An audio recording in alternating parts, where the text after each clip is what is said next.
চলেন এখন আপনাদের সাথে আমার ঈদ প্রিপারেশন শেয়ার করি। আপনারা অলরেডি সবাই অনেক, অনেক, অনেক রকমের রান্নাবান্না করেছেন। কিন্তু আমি এখনো কোনো রান্নাবান্নার ভিডিও আপনাদের সাথে শেয়ার করিনি। তো চলেন আজকে থেকে ঈদে আমি কি সবকিছু তৈরি করলাম সেটাই আপনাদের সাথে শেয়ার করব।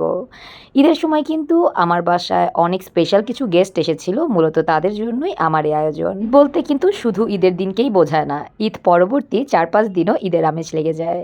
ছুটিও থাকে এইজন্য আমার বাসায় অনেক গেস্ট এসেছিল। তাদের জন্য আমি প্রথমেই বানানো শুরু করেছিলাম নবাবী সেমাই। প্রথমে আমি বাদামগুলোকে ঘিয়ে ভেজে এরপর ঘিতে আমি সেমাইগুলো ভালো মতো গুঁড়া দুধ চিনি দিয়ে ভেজে আলাদা করে রেখেছি। পর নবাবী সেমাইয়ের ক্রিমটা বানানোর জন্য আমি গ্যাসটা অফ করে দুধ, কনডেন্স মিল্ক, কাস্টার্ড পাউডার, চিনি দিয়ে ভালো মতো জাল করে নিয়েছি ১-২ মিনিটের মতো। এরপর লেয়ারে লেয়ারে সেট করে উপরে বাদাম দিয়ে গার্নিশিং শেষ করেছি। এই হচ্ছে নবাবী সেমাই। কেমন লাগলো আপনাদের জানাতে ভুল করবেন না। ধন্যবাদ সবাইকে।